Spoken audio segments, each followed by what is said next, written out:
programa Saber Direito dessa semana é com o professor Rodrigo Almendra. O curso é sobre Direito Penal. Tem dúvidas sobre o assunto? Mande um e-mail para nós, saberdireito@stf.jus.br. E você também pode estudar pela internet. É só acessar o site www.tvjustiça.jus.br. Olá, meu nome é Rodrigo Almendra e você está no Saber Direito Aula. E esse é o nosso último encontro. Tivemos a oportunidade de falar sobre diversos aspectos de crimes contra o patrimônio, desde disposições gerais, no primeiro bloco, passando por crimes de furto, roubo e estelionato, correspondente aos blocos 2, 3 e 4, respectivamente. Nesse bloco, falaremos sobre o delito de receptação e também sobre o delito de apropriação indébita e agora a apropriação indébita previdenciária, artigo 168 e 168-A do Código Penal. Vamos começar por receptação.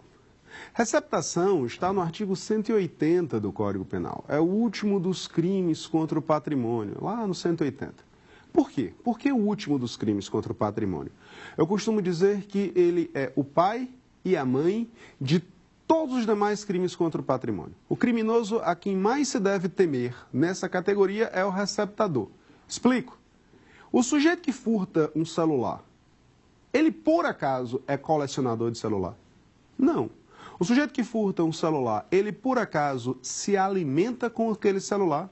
Ele consome o celular como destinatário final? Não. Então para que ele furta um celular? Ele nem coleciona celular e nem come o celular. Ele furta para quê? Ele furta para revender. E aí existe aquele que compra.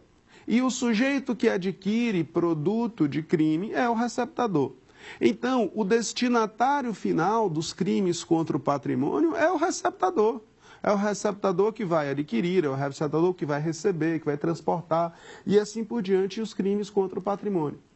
Por isso que a gente costuma dizer que, na seara policial, quando se quer diminuir a quantidade de furtos, de roubos, de estelionatos existentes em uma dada comunidade, a delegacia que deve receber o maior incentivo e o maior número de premiações é a Delegacia de Combate à Receptação. Porque combatendo o receptador, você diminui carga roubada em estrada. Combatendo o receptador, você diminui roubo de carro em cidade, roubo de moto em cidade e assim por diante. Então, é um crime que diretamente manda nos demais crimes.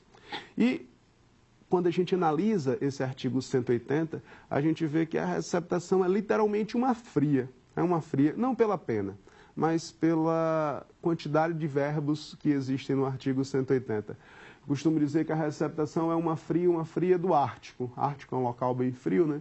Então você pensa Ártico, A de adquirir, R de receber, T de transportar, C de conduzir, O de ocultar. Produto que sabe ser produto de crime. Ou, tu pulou o I, Rodrigo, pulei não, calma, vem agora. Ou influir para que terceiro de boa-fé adquira, receba ou oculte. Daí se falar em Ártico, adquirir, receber, conduzir, transportar, ocultar ou influir. Então, são os vários verbos que compõem o crime de receptação. Esses vários verbos fazem com que a gente classifique a receptação em dois grandes grupos. A primeira antes da partícula ou e depois da partícula ou. Então eu tenho adquirir, receber, conduzir, transportar ou ocultar. Isso se chama de receptação própria. E uma outra chamada de influir. Essa se chama receptação imprópria. Essa diferença é boa, ela é salutar, porque mostra características distintas da receptação. Adquirir, receber, transportar, conduzir ou ocultar costuma ser crime material, consumando-se respectivamente, conforme a aquisição, recebimento, transporte, etc. Ao passo em que o influir, que gera a receptação imprópria, é tipicamente um crime formal, ou seja, o crime se consumará com a simples influência, pouco importando se o sujeito influenciado efetivamente adquiriu, recebeu ou ocultou produto de crime. Então, repare, a receptação própria é material, ao passo em que a receptação imprópria é crime formal. E isso reflete diretamente na consumação.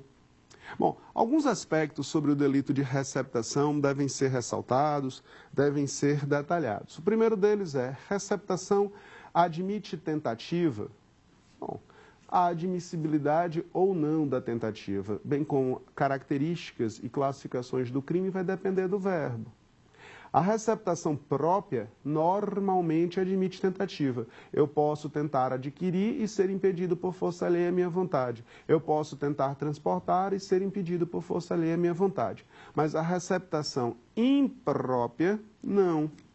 Normalmente não admite a tentativa, porque influir é ato unissubsistente. Lembra de uni, que nós falamos em outros blocos? Uni, o unicórnio de Caverna do Dragão, lembra aquele branquinho chatinho?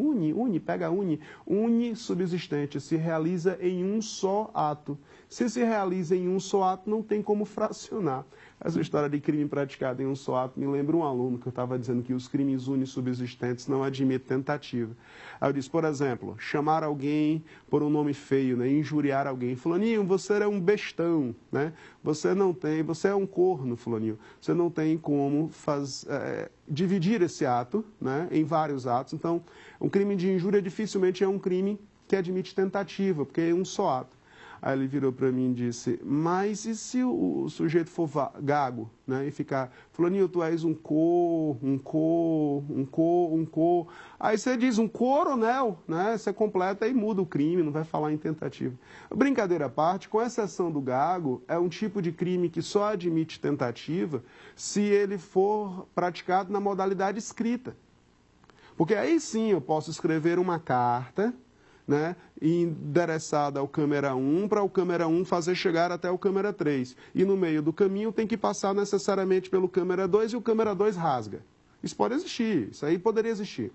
Aí você vai ter excepcionalmente um crime que nasce unissubsistente e que se torna plurissubsistente devido à técnica pela qual ele foi realizado. Na mesma linha de raciocínio, voltando à receptação, a influência costuma ser um ato único, né? Compra isso aí. Mas se a influência for feita por escrito, de escrever uma carta influenciando alguém de boa fé a comprar um produto de crime, pode ser que essa carta seja interceptada sim, e que uma vez interceptada, existe uma tentativa de receptação imprópria. Não é o comum, admite-se em tese, portanto, a admissibilidade em tese. Outro aspecto curioso que se trata dentro do tema receptação é um crime instantâneo ou permanente? Depende do verbo. Aí você vai ter uma subdivisão verbo a verbo mesmo. Adquirir é um crime instantâneo. No momento em que você adquire, o crime se consuma. Receber é instantâneo. No momento em que você recebe, é um ato instantâneo, o crime se consuma. Agora, transportar, conduzir e ocultar é permanente. Enquanto eu estiver transportando, o crime estará acontecendo. Enquanto eu estiver conduzindo, o crime estará acontecendo. Enquanto eu estiver ocultando, o crime estará acontecendo. Aí é um crime permanente. Influir, lá na receptação imprópria, é um crime instantâneo também. Aí você diz, e qual é a relevância de a gente separar entre crime permanente e crime instantâneo? Nesse caso, a relevância vai ser a possibilidade da prisão em flagrante. O sujeito que adquiriu um produto de crime, consumou aquele crime, consumou aquela receptação naquele instante. Eu poderia prendê-lo em flagrante ali. Mas o sujeito que transporta um produto de crime, enquanto esse transporte estiver ocorrendo, o crime estará acontecendo no gerúndio. Então imagine um sujeito que ele está transportando um carro roubado de São Paulo até Pernambuco. Enquanto ele estiver em ato de transporte, o crime está no gerúndio acontecendo. Então a prisão em flagrante pode ocorrer em qualquer momento. Então, existe uma vantagem prática em considerar um crime como permanente para fins processuais, para fins de prisão cautelar. Dentro dos verbos, quais são as diferenças? Adquirir é comprar, né? Permutar por dinheiro. Alienar em troca de uma contraprestação em valor. Receber é ter para si sem ter que pagar nada. Você recebe de presente de Natal um CD pirata, né? Então você está recebendo um produto de crime, você está receptando. Então Papai Noel lhe deu um presente e você que recebeu vai ser um receptador de um presente natalino. Transportar é levar de um canto ao outro longe do corpo, no porta-malas do carro, no bagageiro do ônibus, né? Na mala do avião, vamos chamar avião de mala, né? Na mala do avião. Ponto. Conduzir é levar de um canto ao outro junto ao corpo, no bolso, na mochila, né? É uma pochete, se é que ainda se usa pochete, mas bota lá na pochete. Isso aí seria conduzir. E ocultar é sinônimo de esconder. Ocultar é esconder o produto. E o que é que o sujeito está ocultando? O que é que o sujeito está transportando? O que é que o sujeito está adquirindo? Ele está adquirindo produto de crime. Produto de crime. E quando a gente fala em produto de crime, alguns detalhes são relevantes, alguns aspectos vão ser bem curiosos. Primeiro, o que é crime? Né? Rodrigo, tu vai voltar à parte geral do Código Penal para definir o que é crime nessa altura do campeonato. Não, nem tanto ao céu, nem tanto ao mar. Não é isso que eu quero fazer, não. Na verdade, quero desenvolver um outro raciocínio. É porque as infrações penais, ou seja, as violações ao direito penal, costumam ser classificadas em dois grandes grupos, crime e contravenção penal. Receptar é adquirir, receber, transportar produto de crime e não produto de contravenção penal. Então, que isso fique claro. Meu tio tem uma banca de jogo do bicho. Meu tio comprou um presente de Natal para mim e me deu um carro zero. Ele é bicheiro, é riquíssimo, me deu um carro zero. Eu sei que aquele carro zero é produto de contravenções penais. Se eu receber o carro zero, eu sou receptador? Não, porque é produto de uma contravenção penal e não produto de um crime. Por outro lado, crimes ou contravenções penais, espécies do gênero infrações penais, fazem parte de um outro roteiro envolvendo personagens. Rodrigo, tem hora que tu fala que eu dou uma planada. O que eu quero dizer é o seguinte, presta atenção. Se por acaso um sujeito, o câmera 2, até então livre das brincadeiras, um câmera 2, um sujeito maior de 18 anos de idade, que goza de saúde mental, se esse sujeito resolve praticar um crime de homicídio matando o câmera 1, aquele que tirou a roupa até pouco tempo atrás, esse sujeito, o câmera 2, vai praticar um crime. Ele praticou um fato típico, ele vai praticar um fato antijurídico e ele é um agente culpável. Você faz a triangulação pela teoria analítica tripartida do crime e diz, é crime, e ele sofre uma pena. Agora, cogite que o câmera 2 tivesse 15 anos de idade e ele matou o câmera 1. Aí tu não chama mais isso de crime. Tu vai dizer que ele praticou um fato típico, tu vai dizer que ele praticou um fato antijurídico, mas que por ele não ser um agente culpável, que por ele não ter imputabilidade penal, por ele ser menor de idade, então ele não pratica crime, ele pratica um ato infracional assemelhado a crime.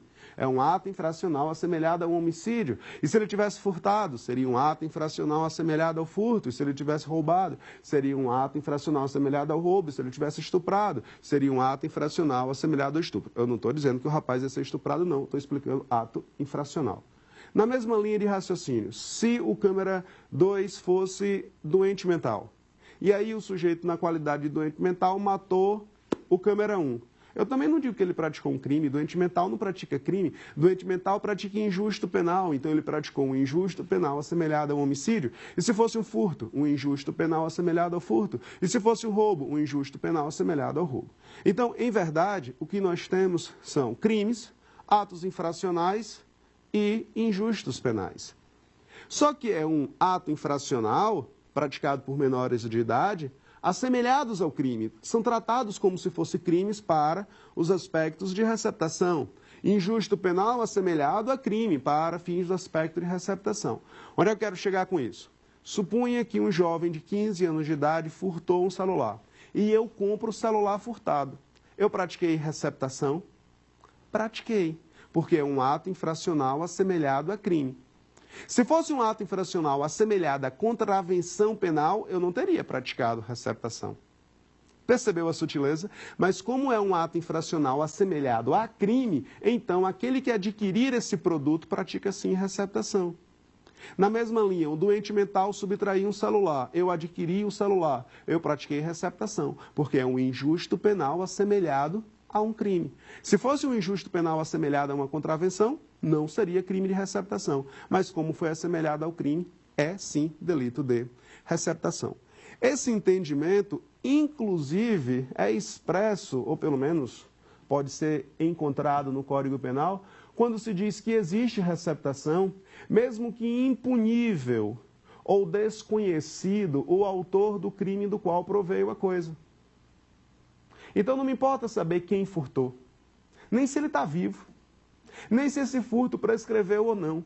O que me interessa é comprovar que o celular que eu adquiri é fruto de um furto.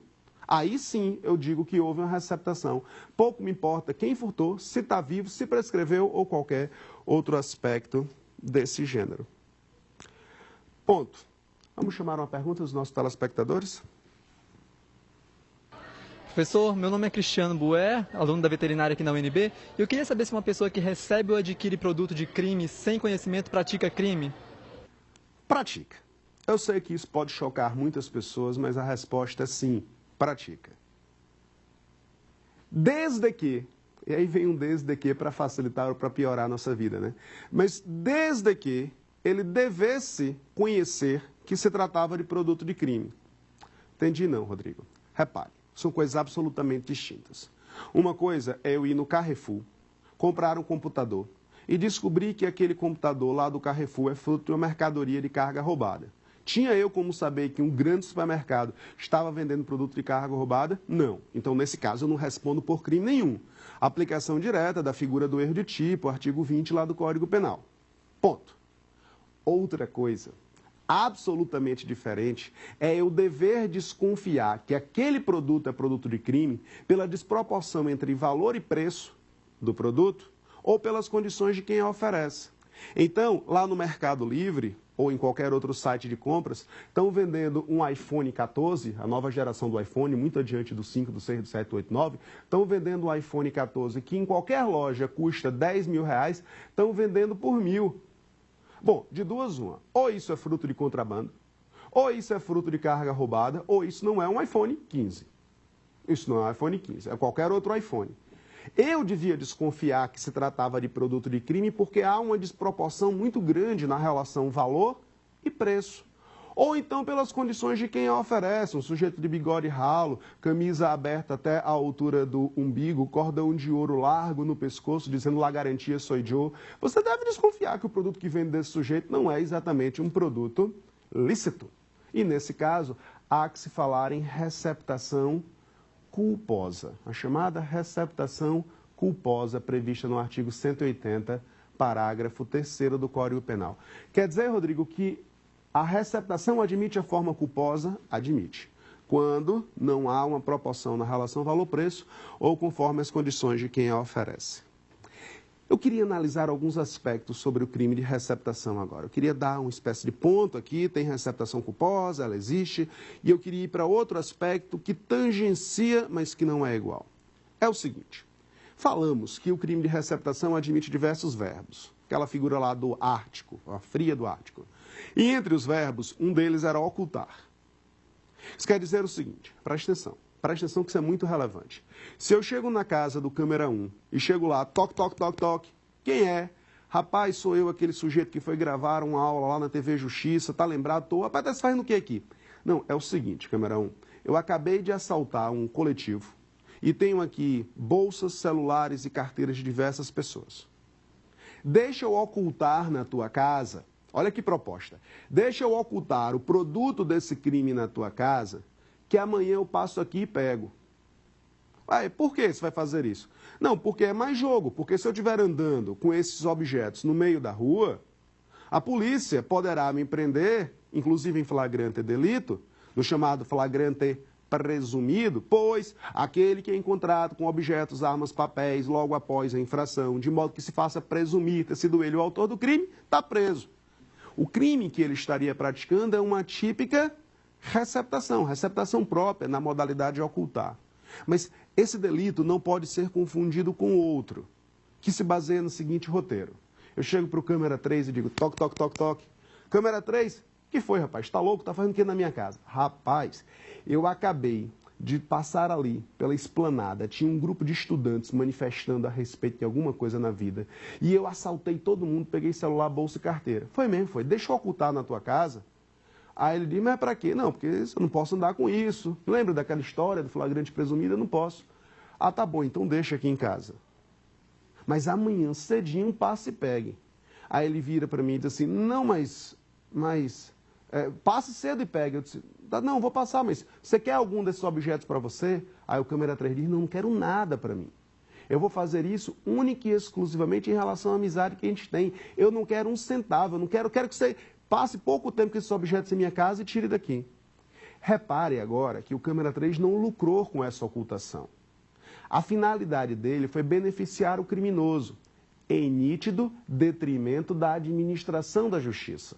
O fim era dificultar a investigação, a captura do criminoso, e não obter lucro ocultando produto de crime de outra pessoa. Nesse caso, não há que se falar em receptação. Nesse caso, fala-se em favorecimento real.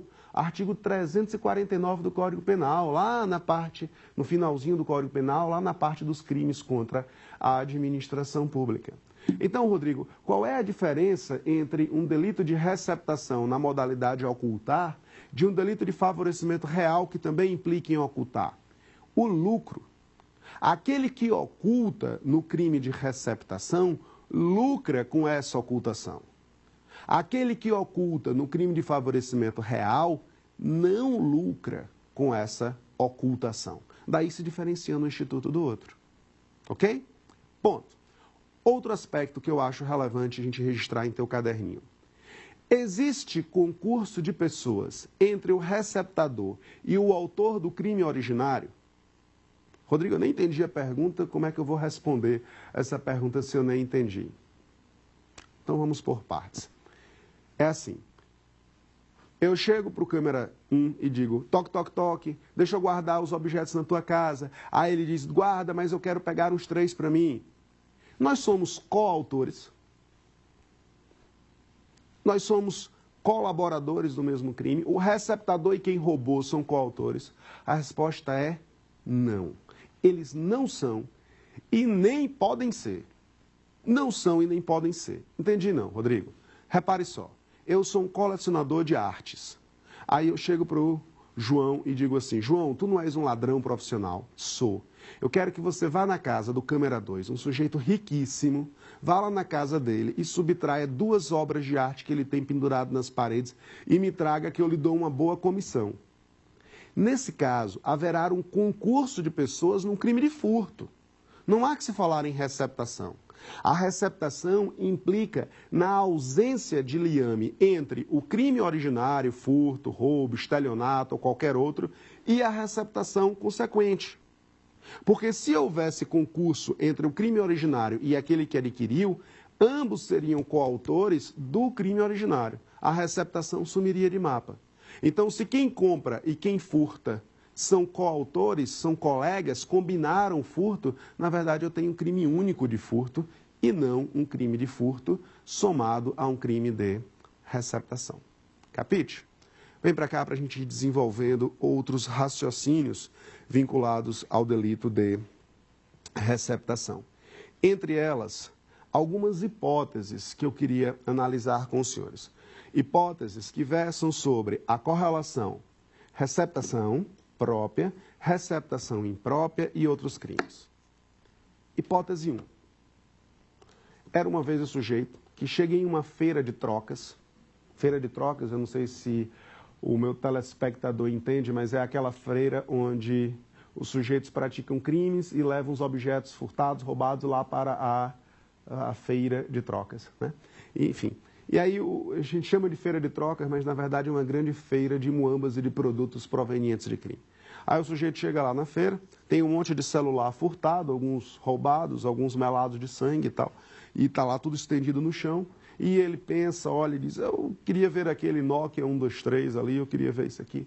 E aí o sujeito vai e vende para ele o celular. Bom, o que é que nós temos aqui? O sujeito que comprou o celular proveniente de crime e praticou receptação própria. Adquiriu o produto de crime, sabia que era produto de crime, adquiriu. Fácil, não mata.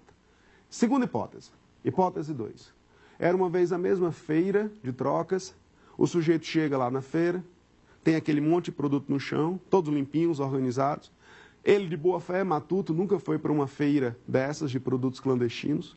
Aí fica olhando assim, eu não sei se eu compro esse celular, eu não sei se eu não compro esse celular, não sei se o preço está bom, se é isso mesmo.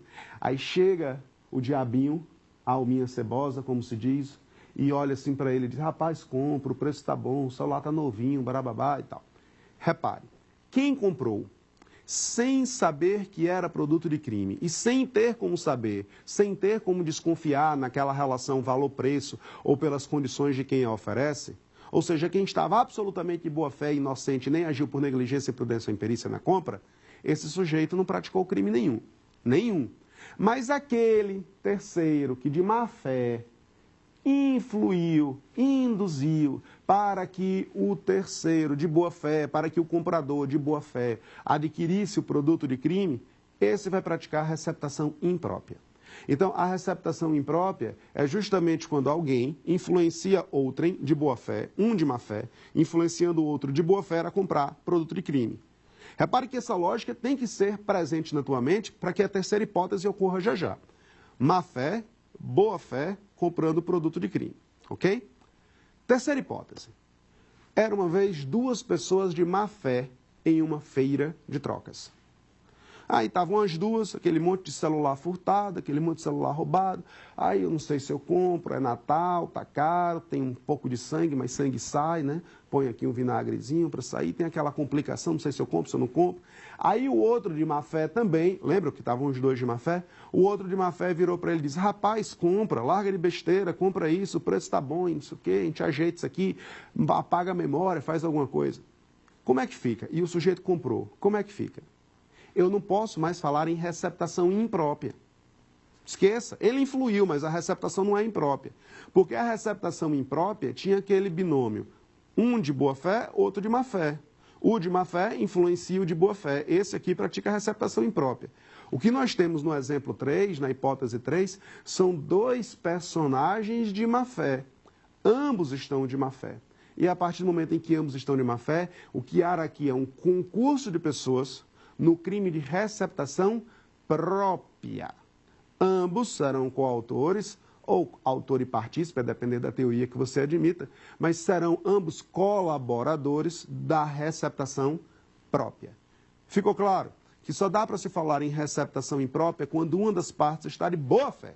Se ambas estiverem de má fé, esqueça a receptação imprópria, então todo mundo vai responder por receptação própria. Outra hipótese que eu queria analisar com os senhores é a figura da receptação da receptação. Como é, rapaz? Se fala muito isso em prova de concurso ou em prova de graduação, se é possível a receptação da receptação. E é possível uma receptação da receptação, ela é plenamente possível. Desde que você imagine como é que isso vai funcionar. Repare, Joaquim furtou de dada vítima um aparelho telefônico celular. Pegou o aparelho telefônico celular e vendeu para Pedro. Pedro, você há de concordar comigo, praticou receptação própria ao adquirir produto do furto de Joaquim. É uma receptação de um furto. Concorda? Aí Pedro usou o celular e cansou e resolveu vender o celular depois do carnaval para Roberto. Roberto comprou o celular de Pedro, sabendo que o celular desse Pedro, esse celular aí do menino chamado Pedro, já era fruto de uma receptação. Então, Roberto adquire produto de crime de furto, Roberto adquire produto de um celular que, por sua vez, já foi fruto de uma receptação. Então, foi assim, houve um furto, uma receptação, e depois uma outra receptação. Essa segunda receptação é uma receptação da receptação. Eu receptei aquilo que já tinha sido receptado. É isso que se chama de receptação da receptação. É o sujeito comprando aquilo que já foi comprado, que por sua vez foi comprado de um ladrão, de um furto, de um roubo e assim por diante. Bacana? Vamos então chamar, nesse contexto, mais uma pergunta de nossos telespectadores. Vamos lá? Professor, sou o Bruno Macedo, faço engenharia mecatrônica e eu tenho uma dúvida. Ajudar um criminoso é crime de recepção? Bom, pode ser que seja crime de receptação ou não. Haverá receptação se essa ajuda for na forma de ocultar, recebendo uma vantagem, como já tivemos a oportunidade de falar. Agora, deixa de ser receptação e passa a ser favorecimento real se eu ocultar sem ter vantagem. Mas, sobretudo, e aí eu friso isso, eu repito essa hipótese que é muito importante, tem a ver com a pergunta, se eu ajudar no crime originário, Se eu ajudar lá no crime originário, aí não há que se falar em receptação. Então, se o que o telespectador quis perguntar foi o seguinte, olha, se eu ajudar um ladrão a roubar, eu sou receptador se comprar a parte dele no roubo? Não, você não é. Você é colaborador no crime de roubo, você é coautor no crime de roubo. Bacana? Vem para cá então, seguir o nosso roteiro e falar um pouco sobre a receptação qualificada. A receptação qualificada é o suprassumo da receptação. Como assim, Rodrigo, suprassumo? É a parte mais danosa da receptação, porque ela envolve um aspecto de cultura em nossa sociedade, infelizmente, mas também envolve um aspecto enorme de facilidades envolvendo empresas. Rodrigo, acho que você está falando de algo muito abstrato, porque eu não estou entendendo o que você está falando, não. Vamos para cá. Existe receptação qualificada quando o indivíduo adquire, recebe, transporte, oculta, monta, desmonta, remonta, vende, expõe à venda, blá, blá, blá, blá, blá, blá, produto de crime no exercício de atividade comercial ou no exercício de atividade industrial. Rapaz, isso é muito bacana. Então, no comércio ou na indústria, não entendi não, Rodrigo. Então, vou te dar um exemplo muito real. O cano de escape do teu carro ou da tua moto furou. Você vai a uma oficina, o sujeito diz, você quer o original ou o Xing Ling? E quando ele diz Xing Ling, ele não necessariamente está se referindo a algo vindo da China. Pode ser algo vindo de um desmanche. E aí eu te convido a pensar na figura do desmanche. Eu furtei um carro, eu roubei um carro, eu furtei um carro, roubei uma moto. Ok, para que me serve um carro furtado? Se eu andar com esse carro furtado em Brasília ou em Recife, mais cedo ou mais tarde eu vou ser parado em uma blitz e vou ser preso. Ou me vinculando ao furto ou à receptação, porque eu estou transportando, eu estou levando um carro proveniente de crime. Então eu vou estar sendo preso. Então para que me serve de abrir um carro furtado? Esse carro certamente tem dois destinos. Ele vai para o interior, onde alguém vai comprar ele bem barato, por um quarto, um quinto do preço que ele vale na prática, e vai utilizar em uma fazenda para transformar mercadorias, ou para andar só pelo interior, já que lá a fiscalização é menor. Ou 2, ele vai para um desmanche e vai ser fragmentado em inúmeras peças, e essas peças, e essas peças, e essas peças, aí onde eu quero que você chegue. Eu faço o que com essas peças? Eu coleciono peça de carro? Eu desmonto para dizer que sou mecânico? Não. Eu pego essas peças e revendo. Revendo as peças para quem? Quem é que vai comprar cano de escape de carro?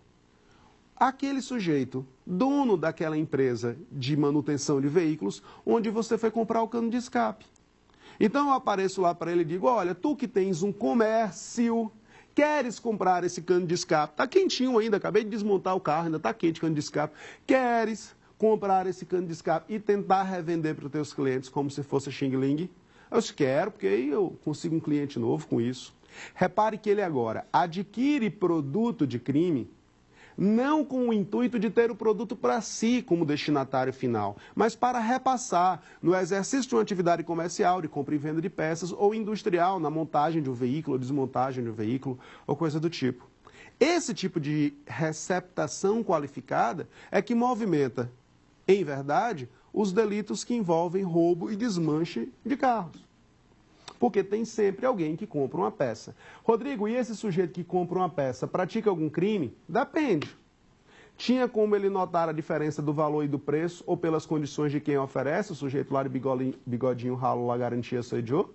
Ou não? Era uma empresa grande e ele achava que era uma promoção de Natal. Porque se ele agiu com culpa, o comprador final poderá responder por receptação culposa. Mas se não tinha como o rapaz saber, ele não vai responder efetivamente por crime nenhum. Ele será absolutamente inocente nesse particular. Ponto. Alguns anos atrás, apareceu um rapaz, eu ia dizer, apareceu um rapaz na minha vida, mas sou estranho, né? Apareceu um rapaz no meu escritório e comentou que ele teve um problema com a polícia e disse que foi preso e estava precisando de um advogado. E a história dele passava pela receptação qualificada, porque ele, no exercício da atividade comercial dele, teria adquirido produto de crime e revendido em grande escala. Aí ele chegou para mim com uma defesa pronta. Ele disse, doutor, mas isso não é receptação qualificada. Quer dizer, então ele já tinha estudado, né? O danadinho já chegou lá no Código Penal e já estudou o que é receptação simples qualificada.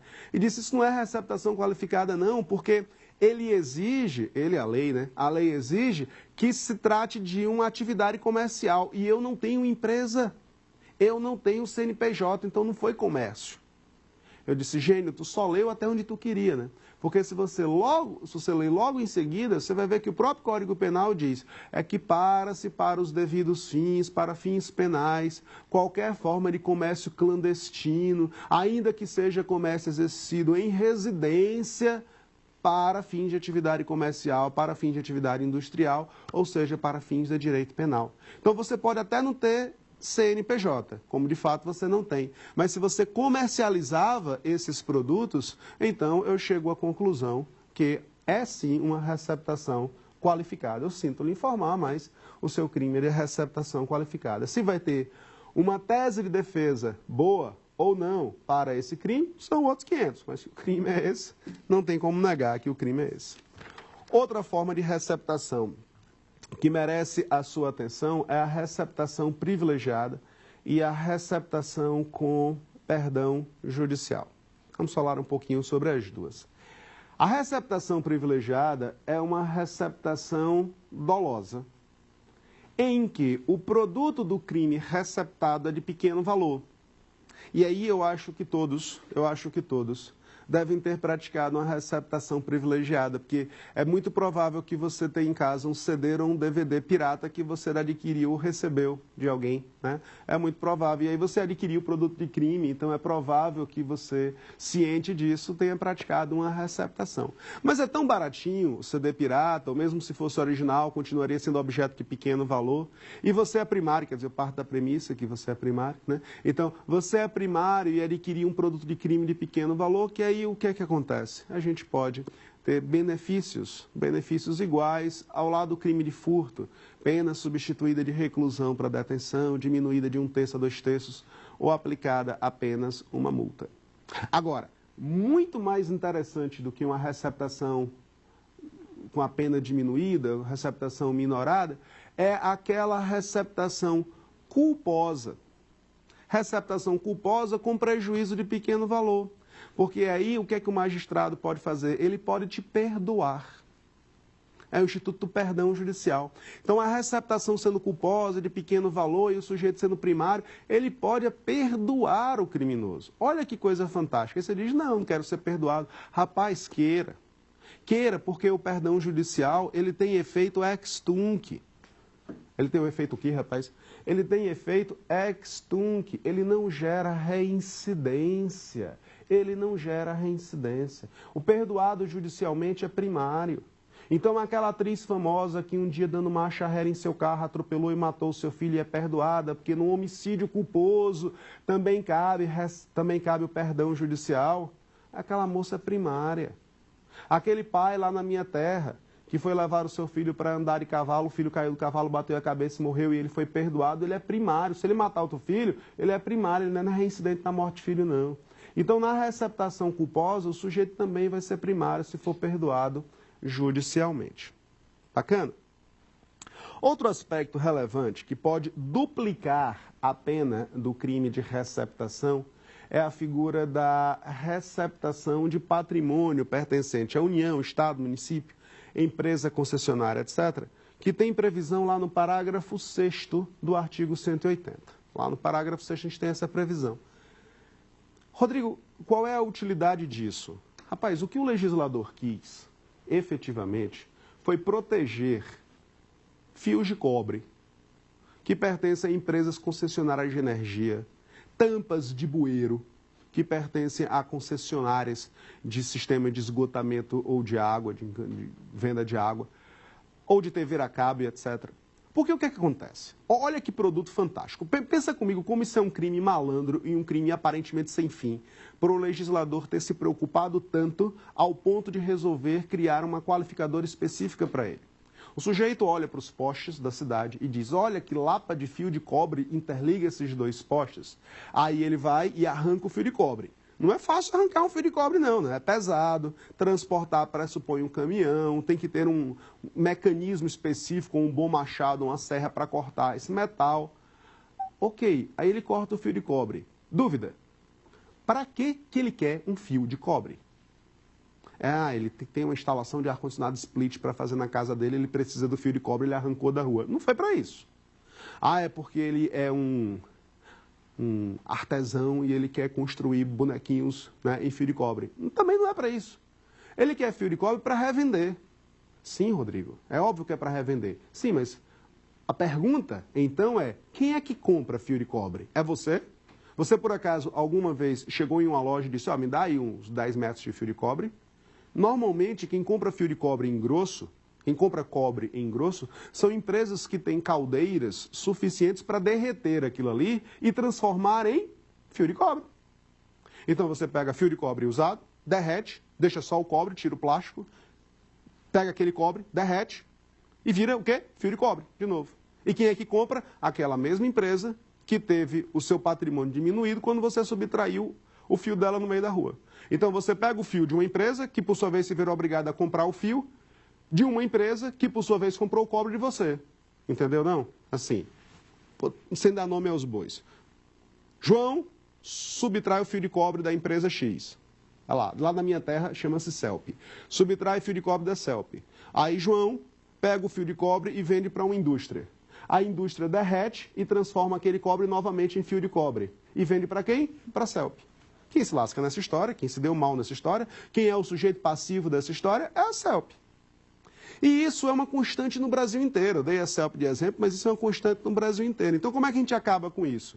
Bom, a gente tem que aumentar a pena. O legislador penal sempre pensa assim, né? Eu vou aumentar a pena. E disso, nesses casos, a pena será duplicada. A pena será duplicada. Lá em Pernambuco, em especial pela história do Brasil, nós temos diversos cabos telegráficos submarinos que saem daquela região. Então faz com que existam mergulhadores que subtraem fios de cobre do mar, né? O que aumenta mais a incidência desse tipo de delito por lá. Pois bem, vamos seguir uma outra linha de raciocínio, vamos começar um outro desfecho, passando agora pelo crime de apropriação indébita. Eu não gostaria de terminar essa aula sem falar sobre apropriação indébita. A apropriação indébita consiste em se apropriar daquilo que já estava na sua posse, desvigiada. Então, já estava comigo, eu pretendia devolver, mas aí eu resolvo me apropriar.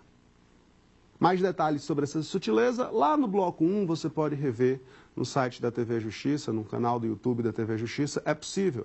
Mas que fique claro que existe, portanto, essa posse desvigiada, eu me aproprio. Se essa apropriação for de contribuição previdenciária, artigo 168A do Código Penal, você passa a ter um crime específico chamado, muito criativamente, de apropriação de contribuição previdenciária. É nada, calma, mas não se assusta não. A apropriação de contribuição previdenciária é um dos novos crimes do Código Penal que faz parceria com a sonegação de contribuição previdenciária. Eu sei, parece abstrato, mas é super simples. Eu preciso só que você ingresse em um universo de exemplificação. Suponha que você tenha uma empregada doméstica em casa. Então, todo santo mês você tem que pagar a ela o seu salário. No trabalho escravo, você tem que pagar o salário. Acontece que o salário de qualquer pessoa vem descontado alguns aspectos na fonte. Então, imposto de renda é descontado na fonte, né? Um dos descontos na fonte é a contribuição previdenciária. Então, todo santo mês desconta-se um percentual daquele trabalhador que um dia vai servir para a sua aposentadoria. Esse percentual é pago um pedaço por ela, que já vem descontado no saláriozinho dela, ela recebe menos, e outro pedaço é pago pelo empregador, por você. Você não é o empregador dela? Então, tem um pedaço da contribuição previdenciária que quem paga é o empregado, e tem um pedaço da contribuição previdenciária que quem paga é o empregador. Esse pedacinho da contribuição previdenciária paga pelo empregado, pela moça que trabalha em sua casa, faz com que ela nem veja a cor desse dinheiro. Ela deveria receber 1.000, mas ela já recebe 900, porque 100 você já tomou dela para pagar a previdência. Repare que você desconta dela com o intuito de pagar a previdência. O dinheiro não é seu.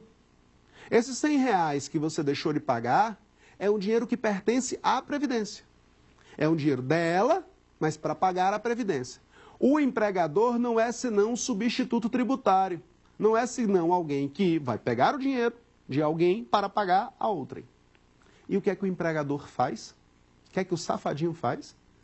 Se apropria. Ele se apropria da contribuição previdenciária de sua empregada, deixando de repassar à Previdência Social. Repare que é o enquadramento perfeito do artigo 168-A do Código Penal. Por outro lado, você lembra que existe uma parcela da Previdência Social que é paga pelo empregador? Lembra? Uma é do empregado e outra do empregador. O empregador também deve pagar um tanto. Né? É um conjunto, um pedaço por um pedaço por outro. Supunha, por exercício de raciocínio, que o sujeito sonegue aquilo que era o seu dever pagar, a sua parcela. Não é que ele deixe de repassar a parcela dela, é que ele sonegue a parcela dele. Aí o crime já é outro. Deixa de ser um crime de apropriação indébita previdenciária e passa a ser um crime de sonegação de contribuição previdenciária. Bora ver o que temos de perguntas dos telespectadores sobre isso?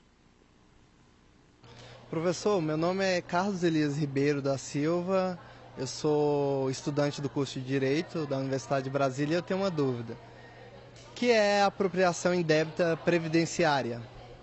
Bom, coincidentemente acabamos de falar sobre isso, né?